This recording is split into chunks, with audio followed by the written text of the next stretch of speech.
NDA गठबंधन में सीटों के बंटवारे को लेकर, तो उसमें जो दो महत्वपूर्ण घटक हैं उनको जिस तरीके से उनकी अनदेखी की गई है, ये अपने में प्रश्न उठाता है कि क्या सही में एनडीए में सब ठीक चल रहा है कि नहीं। कि जनता दल यूनाइटेड किन सीटों पे लड़ रही है, नहीं लड़ रही है, जहाँ पर लोक जनशक्ति पार्टी रामविलास का कैडर मजबूत है, जिन्होंने तैयारी की है, या जहाँ पर हम लोग के पास मजबूत साथी हैं और वो चुनाव लड़ना चाहते हैं, उन तमाम सीटों पर बिना इस बात का मद्देनज़र रखते हुए कि कहाँ से कौन सा दल चुनाव लड़ रहा है नहीं लड़ रहा है, उन तमाम सीटों पर जहाँ पर हम लोग की तैयारी मजबूत है वहाँ पर हम लोग प्रत्याशी उतारेंगे। नमस्कार, आप देख रहे हैं लाइव सिटीज़। मैं हूँ आपके साथ शिवम। बिहार विधान परिषद की होने वाली 24 सीटों को लेकर जहां एक तरफ जेडीयू और बीजेपी में सीटों का बंटवारा हो चुका है। आपको बता दें, कल एनडीए की तरफ से एक संयुक्त प्रेस कॉन्फ्रेंस किया गया था, जहां पर केंद्रीय मंत्री भूपेंद्र यादव के साथ साथ बिहार के शिक्षा मंत्री विजय चौधरी मौजूद थे। पर एनडीए के सीट बंटवारे में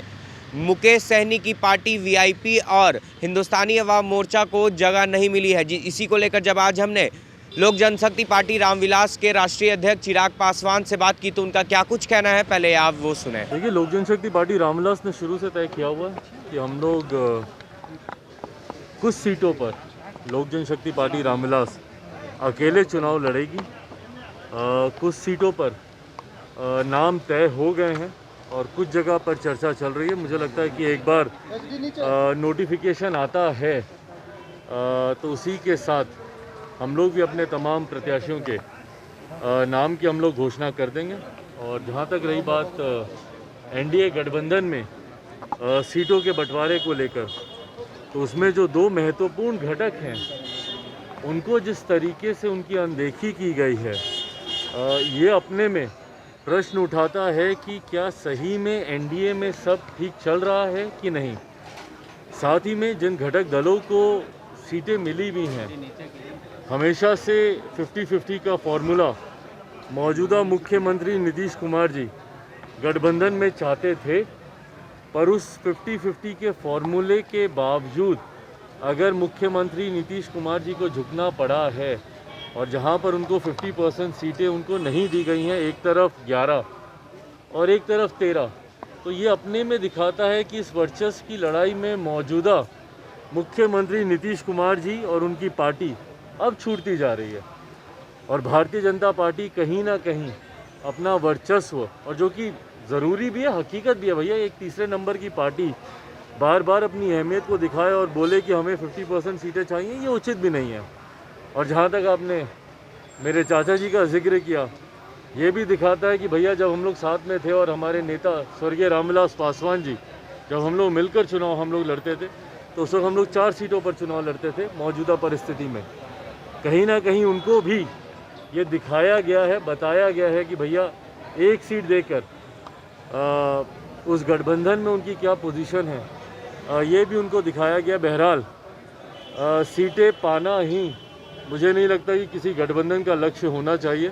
अब उनमें से वो कितनी सीटें कौन जीत पाता है, जनता दल यूनाइटेड या बाकी के घटक दलों को जो सीटें भाजपा के द्वारा दी गई है, उसमें से कौन कितनी सीटें जीत पाता है, ये भी आने वाला समय बताएगा। बट जहाँ तक रही बात लोक जनशक्ति पार्टी रामविलास की, हम लोग की मजबूत तैयारी चल रही है अकेले पुनः बिहार के लिए और अपने सिद्धांतों के लिए, अपने विचारों के लिए, और हमारे नेता स्वर्गीय रामविलास पासवान जी के विचारों को आगे बढ़ाने के लिए पुनः हम लोगों ने निर्णय लिया है कि हम लोग अकेले रणभूमि में उतरेंगे।